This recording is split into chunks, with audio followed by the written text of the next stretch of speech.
What's going on, everyone? Welcome back. In this video, we are looking at the huge 11-game slate that we have on tap for tonight starting at 7 p.m. So let's get right into it. A lot to touch on. So as always, appreciate you guys hit the like button down below. Subscribe if you haven't already. You can follow me on Twitter at the DFS Process for updates. Check out the website, links in the description. Yesterday, posted the updates on Twitter, like always. Ended up changing the FanDuel just because I felt like I had to get up to Jokic then once did a little bit more research throughout the day. And the final core was Irving, LeVert, Barton, Covington, and Jokic. And that did really, really well. So, good day on FanDuel. DK made out in cash games. Needed Ed Davis to do a little better for tournaments and needed like Beasley to make some shots. But got the win and double up, so it's not the worst thing in the world. Let's get into today's slate. We have a lot to touch on, so I'll go a bit quickly here. I think I'll still go game by game and just touch on the relevant points in each game. I'll kind of make it brief. So, first game up, we have Houston against the Pacers here. Houston is pretty much all healthy. They saw DeMarcus Cousins get ejected last game. He is 4,300. He's still not playing a ton of minutes, but worth a shot. Because in 4 minutes, or in just 2.5 minutes, he put up 11 fantasy points. So we know all the upside that Cousins presents. So if you're making a bunch of teams, definitely sprinkle him in at least a handful. At least a couple, probably like 5 or 10. I love Sabonis tonight against Houston, against Christian Wood. That front court, I think he will have a lot of success. He has gotten a little bit into foul trouble the last 2 games, fouled out in the last game, but price tag has come down a little bit from the last 2 games. He's down to 92. It's a great spot against Houston. They give up a ton of points. They're not good against stopping offenses. They are not great against rebounding either. I could see Sabonis having just a monster game tonight. So definitely go ahead and plug him in here. I think you can play him at power forward or center, whatever fits your lineup. But I like him a lot. He's probably my favorite play in this game because when you have Brogdon at 8K, he's been playing really well the last couple. I just still would rather go to Sabonis at just a little bit over 1,000 more. He played 46 minutes. I did go into overtime, so you got to shave off a few points, but he's been shooting the ball great the last couple. And then John Wall, 74. With Harden back, he's still going to have good games every now and then at that price tag. Like, probably in a week, he'll probably have like 4 or 5 good games at that price tag, but he still have 2 games, like, probably have a couple games like he did last time where Harden shoots a lot. They have Eric Gordon who shoots. They have Christian Wood. They have a lot of guys that score and command the ball on the team. So, I will probably target Wall if, like, whenever Harden misses a game. And Christian Wood is 77. I think there's better plays tonight. Second game, we have Cleveland and Orlando. Cleveland is super banged up right now. No Garland, no Exum, still no Dellavedova. They have no Porter, but they are getting back one piece. And Okoro is 4,000, the rookie. Could jump into the starting lineup with all the injuries tonight. And you saw Chetty have a nice game. He's bumped to 55, so I don't feel great about it. All in all, this game has a few pieces that you can look to because there's a lot of injuries, even on the Orlando side. If Fournier misses, then they've already ruled out Michael Carter-Williams, so you could see Cole Anthony start. That would be somewhat interesting at 43 if Fournier isn't back. So keep an eye on that. But they did get James Ennis back, so they have another body there. And then power forward-wise, you have, I'm not interested in paying 69 for Larry Nance. Gordon looked really good last game. Minutes are still not there, so he still looks like he's on some sort of a limit. So it's tough to get to him when the price tag is now up to 64. And center-wise, Drummond is 86, but I mean, he's gonna play well at one point at this price tag. It's just scary with how much the coach hates him. It seems like, but 86 for Drummond, I think he's worth a tournament play. And that's kind of it for this game. You can play Vooch if you want as well. He's definitely safer than Drummond. Third game, you have Washington against Philly. This game is going to be really fun to watch. In terms of DFS, you have a lot of guys priced like high, so I don't know if I'll have too much interest in it. Embiid is 99, Simmons is 88, and then Tobias is 77. That's the big three from the Sixers side. Harris been playing great basketball. Coming, I think, won Eastern Conference Player of the Week. He definitely has upside at this price tag, even though people are not going to play him too much. So play him in tournaments if you want. I think he is against the Washington Wizards, so it should be a fast-paced, high-scoring game here. And then on the Washington side, like Westbrook is 10-2, Beal is 9K. I don't think any of them are must-plays. Danny Green had a decent game if you need a cheap play. He's Danny Green. He's going to kill you most times than not, but 38 in this high total game is worth a flyer. And that's it. I don't have too much interest in this game just because you're not getting any injuries, and both sides, I think, are priced kind of appropriately. This fourth game will be fun. You have Charlotte against Atlanta Hawks. Should be a high-scoring game. Hopefully the Hornets can stay in it. Price tags on the Hornets have come down for some reason. You have 63 for Terry Rozier. That price tag has come down from like 7K. So it's a really good spot. You can definitely go to Rozier if you want. LaMelo Ball's been killing it off the bench, 60 or just at 6,000 now. He flirted with a triple-double last game, 12, 9, and 7, played 30 minutes off the bench. It's a matter of time before he jumps into the starting lineup. The Hornets continue to lose games. Devontae Graham has struggled really badly shooting the basketball this season. Not that Ball's a great shooter, but he just does a little bit of everything. Gets like assists, gets rebounds. I think a 6K in this matchup. I think he looks nice. Definitely have a lot of interest in him, especially. Hopefully, I mean, he's probably still going to come off the bench, but I think there's a chance he starts in this one or very soon. I think I like him better than Rozier just because he gives you a little bit more peripheral upside. And then you have Gordon Hayward, who I like at 74 just because the matchup is so nice. He gets you really nice minutes, shoots the ball a lot, rebounds, assists, get a little bit of everything. Doesn't have the highest floor as you saw against Memphis and Dallas, but in this type of matchup, I think he'll definitely have a good shot to hit 40 fantasy points. And then on the Atlanta side, you have Capella, who's decently priced at 67. Price tag has gone up a bit. So I don't think he's as strong of a play as he was the last time out. And then Hunter is 54. Like, he's been playing great. It's just it's always tough to pay over like 50, mid 5K range for like Hunter or Reddish.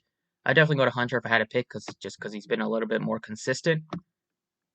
With Gallo out, he's been getting you good minutes. So if you need a mid 5K play, he's not the worst in the world. And I like him a lot more than Bridges. Reddish is 49. I think Hunter looks a little bit better. Then you have Kevin Huerter at 45. He's also definitely a tournament play. I think this game you can definitely stack it up if you want to. There's a lot of good pieces on both sides. And Bogdanovic has a questionable tag, but I don't see any sort of injury. But if he happens to miss, then definitely Hunter would be a better play. Reddish would be a better play. So a lot to like in this fourth game.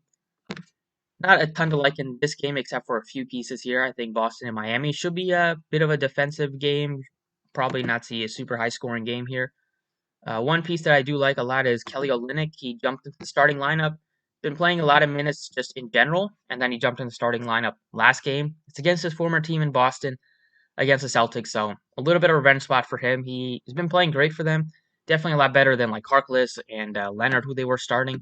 So he's earned playing time. He's only 44, and the best part is that he's power forward eligible now after he was just center eligible last game. So you have a lot. It's a lot easier to get him into your lineups, and I don't even know if Harkless is going to play. He's questionable. So Olynyk looks like a nice value play right now. Butler 73. It's against Boston, so he was probably going to get up for that game. He played well last game, only 26 minutes. It was a blowout.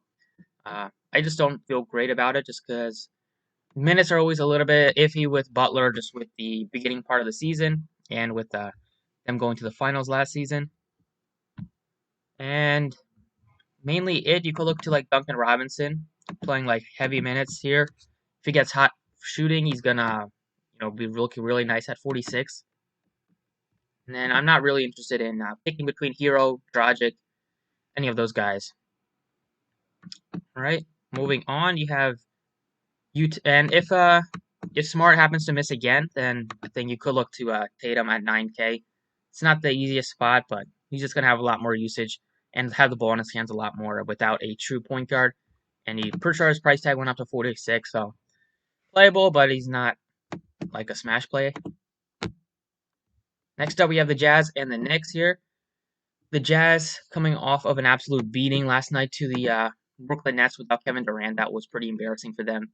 Now they're facing a Knicks team that is 4-3, and we have seen them run their starters into the ground. Nothing new with Tibbs here. He played both Barrett and Randall the entire second half against the Hawks, so 44 and 44 minutes for both of them.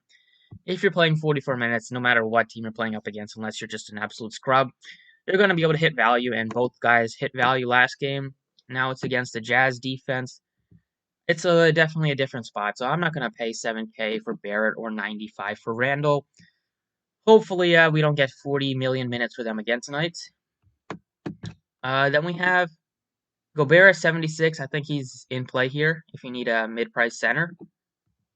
I just don't have too much interest in this game in general, unless like if Burks is back, that just takes a little bit less. They only played like 8 guys last game, but if Burks is back, hopefully you can take a little bit less minutes off of Barrett.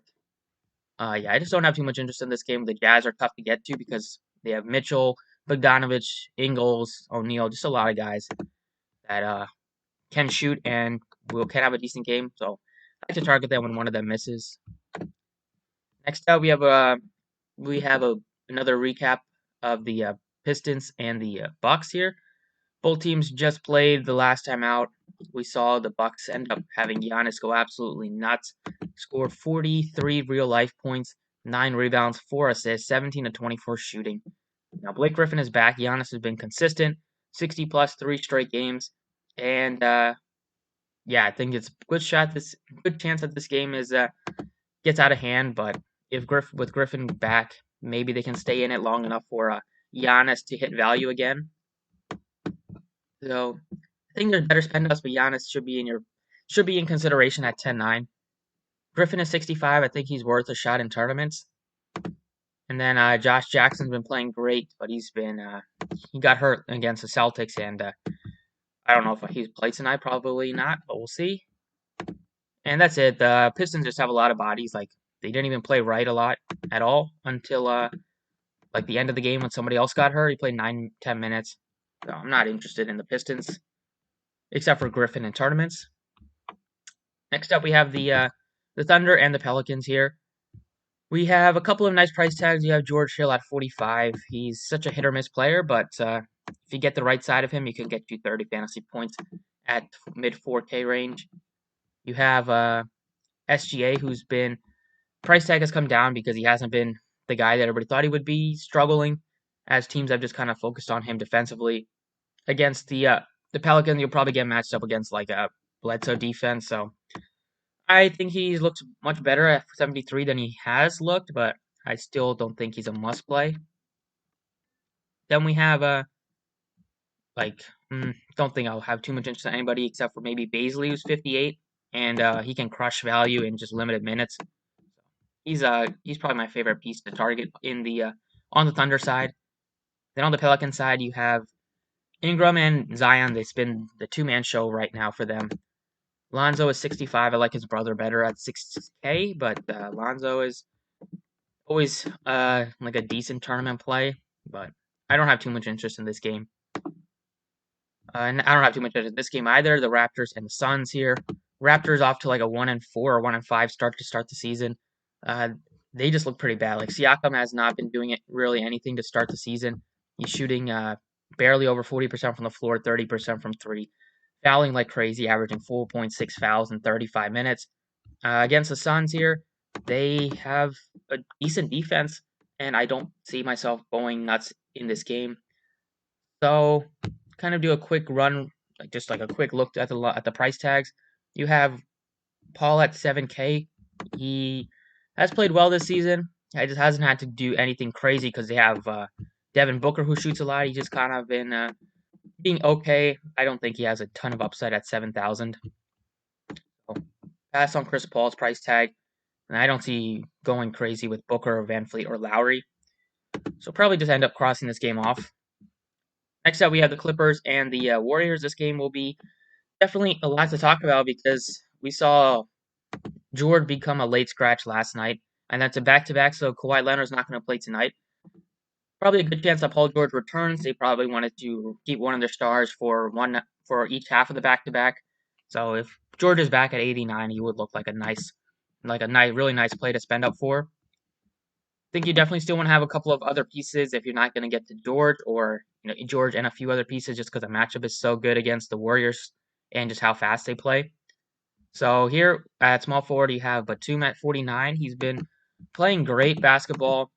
It's been surprising. Never thought I would say that, but he's playing mid-30s minutes last night without Paul George. He'll probably play a similar amount tonight without Kawhi on a back-to-back. And at 49, I think he gives you a lot of upside at that price tag. Like he dropped almost 9x last night.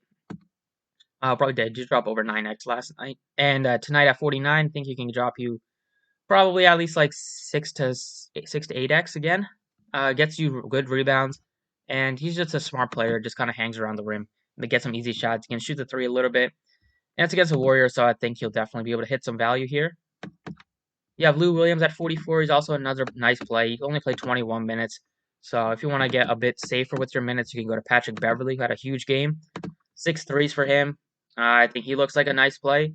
If you need another cheap play on the Clippers, probably not going to shoot 7 of 10 from the floor again just because he's not a very good shooter. But he has gotten off to a good start to the season shooting-wise, and it's against the Warriors, so there's a lot to like. You'll probably have a lot of fun tonight going up against Steph Curry and defending him tonight. So I do like this game a lot on the Clipper side just with the value. And then on the Warrior side, I like Steph Curry, 98. And then I think you can look to Oubre, who's looked a lot better recently. Finally starting to hit some shots. So 55 for Oubre looks like a nice price tag. And then moving on to the last game, this is probably like the my favorite game stack of the day. 10 p.m. game against the Chicago Bulls and the Sacramento Kings. Bulls are super shorthanded right now because there's no Satoransky, no Arcidiacono, and no Markkanen. So you're seeing just a lot of minutes for Kobe White, who checks in at $6,800. I think he looks great against the Kings here. Expect this game to be close. Hopefully it's high scoring. Both sides do struggle at times to like shoot the ball well, but Sacramento's defense been awful, giving up 117 points per game, ranked 29th in that category. They turn the ball over at a decent clip as well. And you get Kobe White, who's playing like 39 minutes in close games last night. Got you a double-double, shooting the ball a ton. Just gives you a high floor, I think, at this price tag. I mean, sometimes it gives you a low floor because he can just shoot against like he did against the Bucks, but I think he gives you a high ceiling with just filling up the stats in every category. And then you can look to Zach LaVine at 83. I think he looks solid. I love De'Aaron Fox at 82. He has been playing great for them. These shots, I wish he was shooting a little bit better, but you like the fact that he's shooting like 15 plus times, 20 plus times a game in some of these outings. Gives you like a 40-point floor, I think, a 40-point, mid 40-point kind of average, and then his floor is like low 30s. Ceiling is into the 50s and 60s. We know it's Fox. I think it's a matter of time before he has like a huge game. Definitely could happen here against the Chicago Bulls, another bad defensive team. So I like this game to stack it up a bit. I like both point guard options, Fox and Kobe White, a ton. You could look to Otto Porter at 65, just playing decent minutes without Markkanen. Only played 28, but it was a back-to-back, so it's a back-to-back tonight. Could have been cautious with him because they know they're going to need him again tonight. But he got up to 31 one time against Washington. So I think he looks like a decent option. And then you have Harrison Barnes at 61, who's actually been consistent.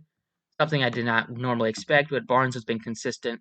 The Kings, if they miss Halliburton again, it's just more of a secure role. In just 30 minutes, missed a rotation in the fourth. He still got you 33. Was on pace for like high 30s, low 40s, but 33, 30, 40, 30, 30, 43. Missed one game so far this season. Hasn't hit value, and that was against the Suns. So I think Barnes looks like a nice play. And then mainly like Williams and Young are like kind of just pump plays that I don't feel great about. So that's kind of it for the Draftkings breakdown. We'll go ahead and jump over to FanDuel now. All right, over on FanDuel here, starting off at point guards, we have Westbrook at 10-7. Position is loaded as usual. Westbrook, Curry, Trae Young are all the three that are above 9,000. I like Trae Young at that price tag against Charlotte. I think he can crush here, so probably my favorite out of the three based on the price tag. I love the price tag on De'Aaron Fox. It's only $7,800. Doesn't make a ton of sense, I think, against the Bulls. Should be a high-scoring game. Both defenses are super bad. And Fox, you get those extra bonuses with blocks and steals. And we know he's great at getting steals against a young Bulls team that does turn the ball over. Could be another spot where he gets you multiple of steals. So, price tag on Fox on FanDuel is just really low. And then I like the price tag on LaMelo Ball has gone up to 69 on FanDuel, so I think he looks a lot better on Draftkings. The price tag on Payne is still fine at 53 if Burks is still out. You have Cole Anthony, Lou Williams at 4K. Cole Anthony, if Fournier still misses, then he could jump into the starting lineup. You have Beverly at just 3,800 after his big game last night. So a lot to consider here, but right now I think Fox looks the best. You also have Kobe White at 6,200, who looks great. Shooting guard, you have Paul George at 9K. Looks solid, even, if he's in, because you're definitely not going to have Kawhi on a back-to-back. Look at the price tag on Zach LaVine. He only shot 5 of 15 from the floor, but got it done last night. Had that clutch 3 to kind of ice the game with like 4 seconds left. He's just been playing huge minutes for them with all the injuries. 42 in a regulation game. He got you 9 assists, so almost had a double-double. Not that it would matter on FanDuel, but shooting the ball a ton, has a super high usage rate. It's a great spot against against the Sacramento. So I think Zach LaVine looks like a great spend up here. So it's George and LaVine as my two favorite spend ups. You have Jaylen Brown, now he's shooting guard eligible for some reason. You have Victor Oladipo, looks fine at 72. Then you have a very cheap price tag on Buddy Hield. Terrence Ross, 55. If Fournier isn't back, he'll look like a nice play again. So a lot to like here. I think Zach LaVine looks like the best guy above, like in the 8K range. Small forward, you're not going to have Kawhi. You have Tatum at small forward now. 94, he will look really nice if, look even better if Smart misses again. Ingram is 88. I like Tatum a little bit more. And then I don't think I'll go with Butler at 81. I like it. There's quite a bit of options in that 6K range that look appealing, like Barrett and his 55 minutes that he'll play tonight. Looked solid at 65 compared to 7K on DraftKings. I think you can look to Otto Porter at 56. He looks like a solid option. Kelly Oubre is down to 53. He also looks like a solid option. And if you want to go super cheap, you have Okoro, who's only 3,600, going to get decent minutes with all the injuries on the Cavs. I think all things considered, I'll probably just stick with I think Kelly Oubre. I liked how he's looked last few. He's only 53, so he'll probably look like a nice play. Probably without Kawhi, you don't have to worry about being defended by Kawhi, and hopefully Wiggins gets the Paul George treatment. So he'll probably have the best individual matchup out of the three. Moving on to power forwards, you have Sabonis at 88. I like that price tag on him a lot compared to 91 for Christian Wood. Randall looks fine as well at 9K.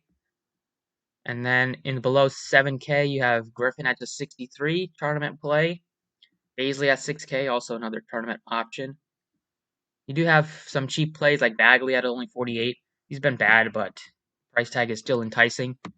But I think I like Batum at just 4,400 a little bit more, just because the minutes are going to be there for him, and he's actually been productive this season, and the matchup is just so appealing. And then center-wise, you have Vucevic to pay up for. You have Embiid, Drummond, I guess, but I'm kind of done with Drummond right now. Not a ton of spend-ups here, besides the three. I think if you want to go a bit cheaper here, below 7,000, you have Clint Capella at 65 against the Hornets front court. He should be able to absolutely demolish them on the glass. Expect if he gets 30 minutes here, I would not be surprised if Capella has 15 rebounds tonight. Get a monster game in 15-15 and a couple blocks and steals. And 65 is not super high of a price tag on FanDuel. Just with not a ton of options, I think, that look great. So give me Capella. And with that, I'll close out the video. It's been a pretty long one. Hopefully, you guys enjoyed it. Thank you for watching. That's what happens when you have 11 games. But appreciate it, and best of luck tonight.